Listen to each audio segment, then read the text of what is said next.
F1 Channel here. Today we're back with F1 Challenge 2002 season. This is the last race of the season in Suzuka, but just before the race we've got some news as we signed 1 year, $15 million contract with Williams. But this is the practice, or this is what happened in practice, is in this person made a lot of mistakes, and that's one of those mistakes.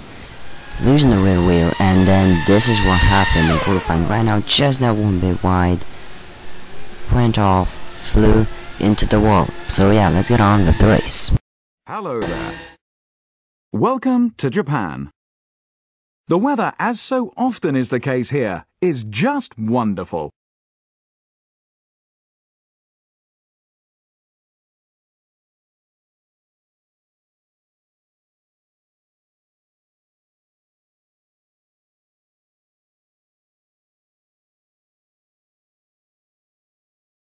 Schumacher first.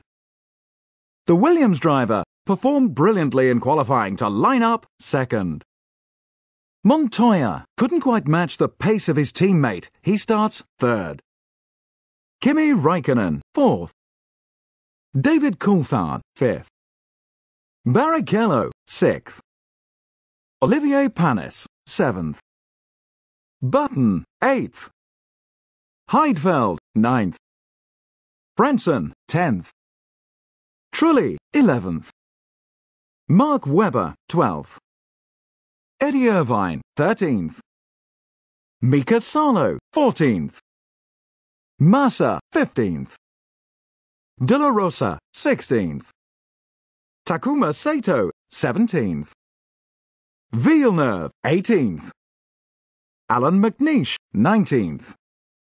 Giancarlo Fisichella 20th. Jung 21st. Enrique Bernaldi 22nd. So here we are, lining up second on the grid after very good qualifying. It's 4, it's 5. Lights are out, and away we go in a Japanese Grand Prix in Suzuka circuit as Montoya immediately gets ahead of us. And I couldn't just dive in. I thought I would have hit Montoya's. Now we're fighting, for Williams's luck, not for my personal luck. And at this point I just hope that Montoya can overtake Michael, because first sector for some reason was so tough for me. I was just always struggling quite a little bit through the first sector. So as we continue on getting to I think this is the start of sector 2, isn't it? And so this is the biggest troublesome corner on the circuit for me, but as you can see, coming towards the hairpin and the spoon as well, coming here to this hairpin and then a spoon as well, I really seem to to hop up to the back of Montoya and Michael. As you can see here, coming towards the spoon, almost hit him, braking and thinking, okay, whatever happens now. Lucky enough, the brakes were good enough and I didn't plow my nose into the side of my teammate. Just signing the contract with Williams and putting Montoya out of the race would be pretty bad, wouldn't it? It's now going towards the last chicane, and this is very slow point for AI. They seem to brake very early, and especially if they're fighting each one another, they really tend to slow down a hell of a lot down in that corner. So as we start lap 2, we're 6 tenths behind Montoya, 1.5 seconds ahead of David Coulthard. As now we're cutting on to lap 3. A little distance. Here we are going again, and a lock up, missing the corner a little bit, but getting very close to one Pablo Montoya. Now we're continuing on lap 3. Look at how much they slow down, and I just simply accelerated. So we slowed down and got ahead of Montoya. Now going through the main straight, slipstream Michael Schumacher, and we get into the lead. As you can see now in the rear mirror, he disappears, goes to our side, but we just stay in front of him. So that's very, very good for us.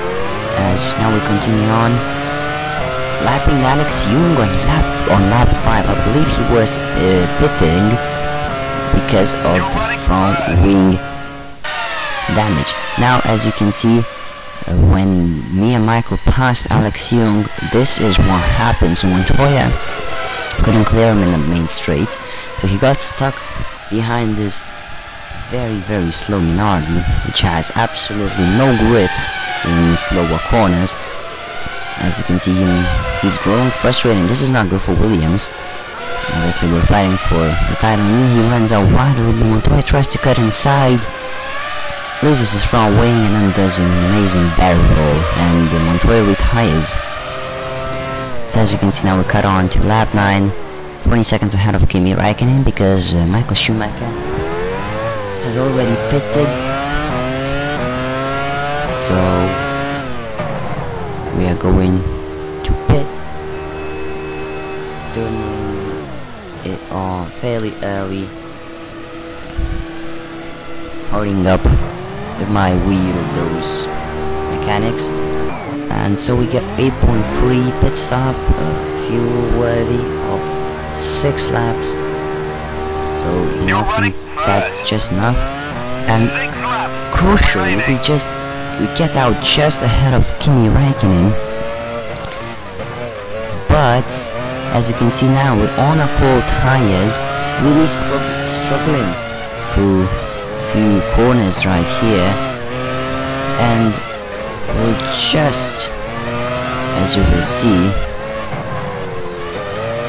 just like a storm, Kimi Räikkönen goes ahead of me and takes the lead. Of course, he hasn't pitted yet, but we are going to try and fight him as hard as we can.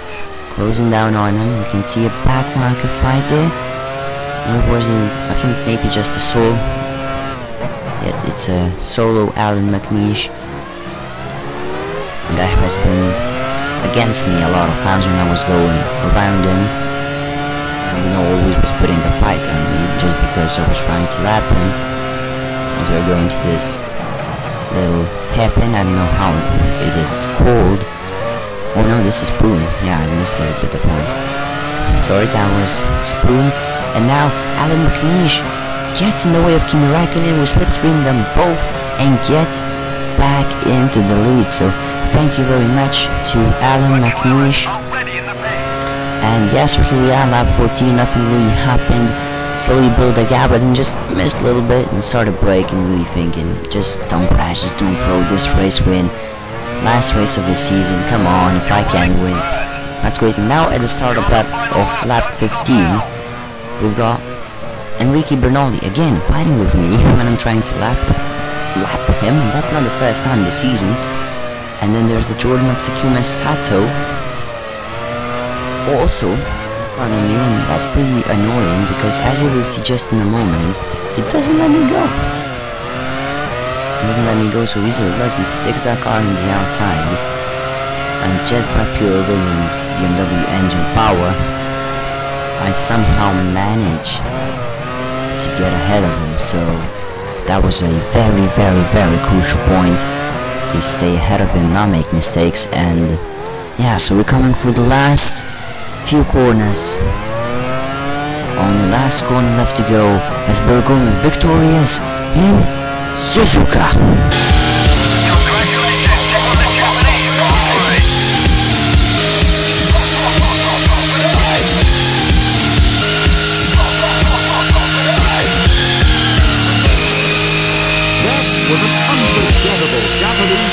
Wow. So we won Suzuka. Really dominant, to be honest. I never have expected to have such an easy race here in Japan, in Suzuka, in my one of my favorite countries around the world, in one of my most detested race circuits around the world. So Schumacher wins the championship by 20 points, then it's Montoya, Kufa and Barrichello. And as for constructors, Ferrari stay ahead by ahead of us by 15 points. Then there's McLaren, Arrows, and BAR. So, thank you for watching the entire season of F1 Challenge 2002 Career Mode. So, for the last time this season, that's been F1 Shadow here, and I'm out of here. Goodbye.